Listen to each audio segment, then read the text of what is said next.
Hello everybody, Tornado Soup here.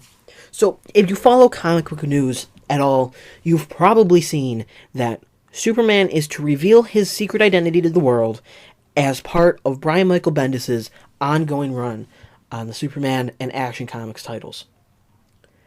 So, let's talk about that, because that's pretty interesting. It's not often that superheroes reveal their secret identity, but not only that, DC just did a fairly similar storyline a few years ago. At the tail end of the New 52 initiative, Clark Kent was forcefully revealed to the world through different comic book scenario stuff. And he had to live with this new status quo of his secret being out. And it was a big deal. But eventually, through other comic book scenario stuff, the genie was metaphorically put back into the bottle, and everything was right with the world. Now, 5 years later, we're back in the same realm of Superman no longer having a secret identity. Clark Kent is gone. The days of the glasses and the Daily Planet are gone. But here's the thing about now that's so different from back then. 5 years ago, it was not Superman's choice. This time, it is entirely up to him.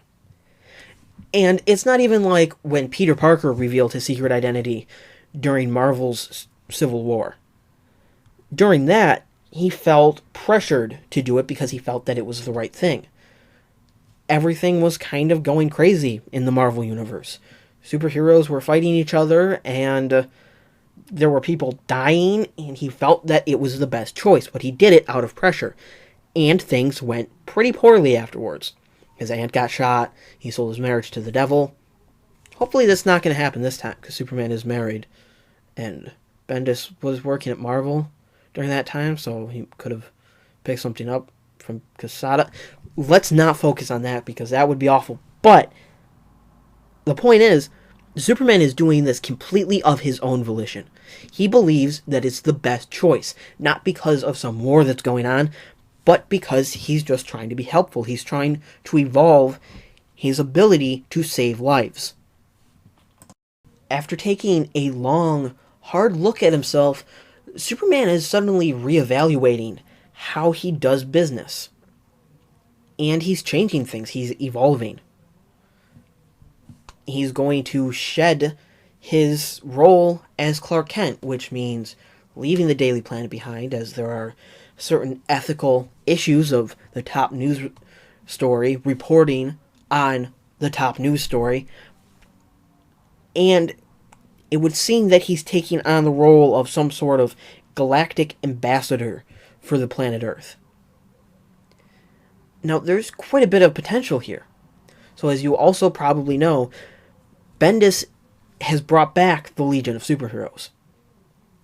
And a common theme in Legion stories, from Jim Shooter's run in the 60s to Jeff Johns' Final Crisis Legion of Three Worlds story, is Superman eventually became sort of a unifying factor for the people of Earth and the people of the universe at large.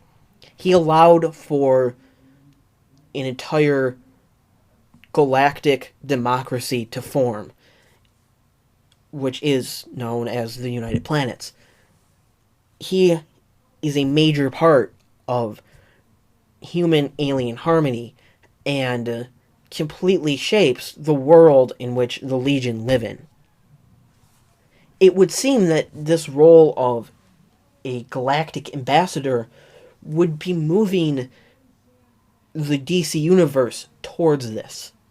I think this is less of a headline-grabbing title and more of a way for Bendis to try and evolve the DC universe of the present into the one that we will see in the time of the Legion.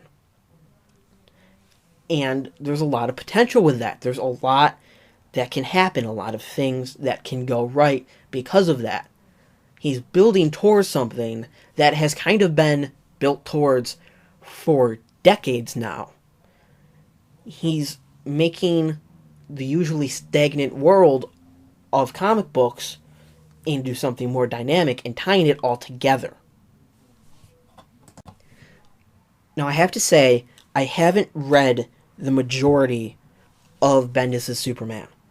I read the Man of Steel series that came out at the beginning of the run, and I've read an issue here or there of Action Comics and of Superman, but I can't really give a full analysis on the entirety of the storyline that he has been building up. I can only talk about what I've read so far, and what I've seen in news articles and on YouTube and such. And, while I can't necessarily critique the run in its entirety, I can say that I've read quite a bit of Bendis' other stuff. I've read Ultimate Spider-Man, his X-Men run, a large portion of his Avengers, Civil War II, House of M. I've read a fair share of his stuff. And despite all this, I can't really come up with a definitive opinion on him, because I love Ultimate Spider-Man. That's one of my favorite comic book runs of all time. But then I also hate the majority of his X-Men, so I'm kind of still in the middle with him. And it leaves me unsure of what to say about his Superman, really. I can't say for sure that this is going to work out well. This could be a massive dumpster fire. I don't necessarily have that much faith in him. He's not like Jeff Johns, where even though something like Doomsday Clock seems like it should be sacrilegious as a sequel to Watchmen is just utterly absurd, I have faith in him. I love pretty much everything he has ever written, and so when that was announced, and he was announced as the writer, I trusted him with that. And, for the most part, my trust in Doomsday Clock has been repaid. I love that series. It is going really well. I love the writing. And while it's not Watchmen, it's still really good. I can't necessarily say the same thing about Bendis. That being said, however, there are two other writers that are assisting him with this process. So in January, DC is going to release Superman Heroes, a one-shot which kind of encapsulates all of the changes that come to the DC Universe from this revelation. Bendis will be one of the writers, but the other two will be Matt Fraction, the current writer of the Jimmy Olsen maxi series, which DC is publishing, and Greg Rucka, the current writer of the Lois Lane maxi series, which DC is publishing. Now these two, I have almost complete faith in. I haven't read much of Matt Fraction stuff, just some of his Fantastic Four, a large portion of his X-Men, and then like bits and pieces of his Hawkeye. I've been meaning to get around to reading that in its entirety, but I have faith in him based on what I know he has written and what he can write. And then there's Greg Rucka, who co-wrote 52, which is one of my favorite series of all time. I love pretty much everything about that series, especially what he did with Batwoman and The Question and Renee Montoya. I love that. And then he also co-wrote Gotham Central, which again, I love. So I do have a fair amount of faith that those two will be able to help build the story into something that I'll be able to enjoy more and hopefully will be better. And I'm going to miss The Secret Identity. As goofy as it seems, I think the whole Clark Kent persona does still make a lot of sense. I don't think a lot of people would see Clark Kent as being Superman. I don't know that it's really outdated in that way, other than maybe Lois, because she's supposed to be one of the greatest reporters in the world and can't figure it out, even though she's close to both Clark Kent and Superman. But the majority of people aren't that close and probably can't see the similarities. So, even though I don't think it's outdated, and there's still stories to be told with a Superman with Secret Identities, there's still things that can be done with that Superman. There's also things that can be done with Superman without him having a secret identity. Him revealing himself to the world changes things in a new and exciting way. And ultimately, that's what comics are about. Changing, creativity, imagination, building on new ideas, expanding and experimenting.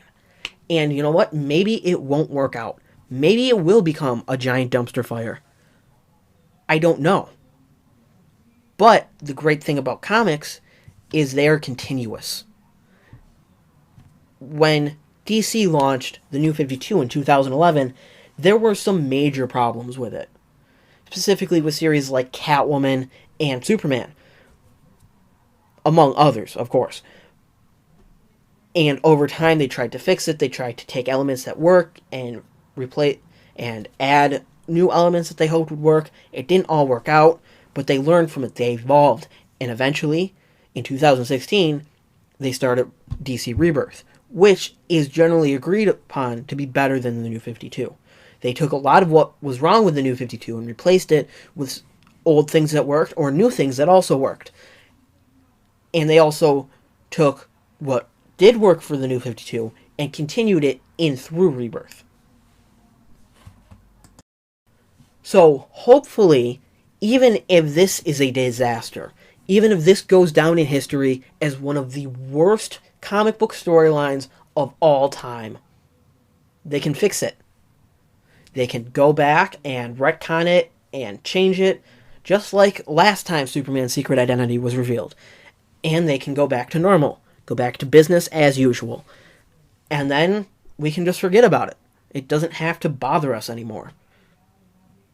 Or it can work out and go great, and it'll go down in history as one of the greatest comic book storylines of all time.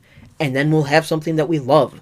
Some new storyline that we can all enjoy, and new storylines afterward that we can enjoy. Comics are an evolving medium, an evolving story. And we have to take chances in order to see new things. In 1975, Len Wein and Chris Claremont could have just gone with who the X-Men were before. But they wrote Giant Size X-Men #1, and we got the Uncanny X-Men. We got Colossus and Nightcrawler and Storm and all these other characters that have become staples in the X-Men mythos.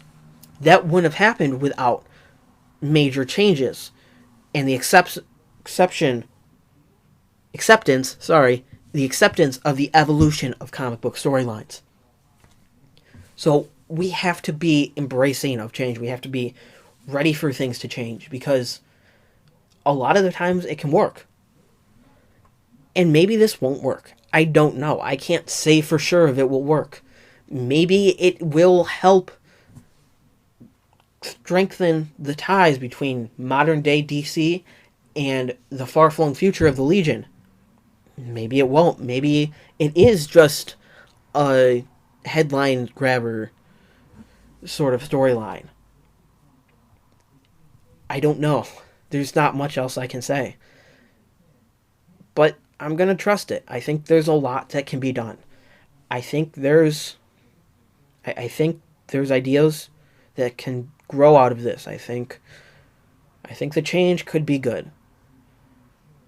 And we get to see something different from Superman. We get to see changes, and change for the sake of change isn't always good, but this time it does feel kind of natural. He always wants to save the world, so why wouldn't he try to change how he saves the world if it can be better? I don't know. That's all I have to say, really. Tell me what you think about this whole deal with Superman revealing his secret identity down in the comments below. Now, before I leave you, and before you click off the video to probably go watch something far better, I do want to do just a small plug. Now, if you've watched several of my videos in the past, you probably know that I have a subscription to DC Universe. That's not what I'm plugging necessarily, although I'm not going to say don't go to get a DC Universe subscription. So through the DC Universe community forums, some of the fans have put together a podcast called, fittingly enough, Fans of the DC Universe Podcast. Now, I was on a couple episodes recently. You can get to them through YouTube, Google Play, I believe, Podbean, and a few other places. I don't have it everywhere, but I'll put a link in the description, or a description of some sort in the description, and a link in the description to their YouTube channel. It's really fun. We talk about a lot of DC stuff, specifically revolving around DC Universe streaming service. So I highly recommend checking it out. Yeah, that's it. That's all I have for today. Thank you for listening. Have a great day, and goodbye, everybody.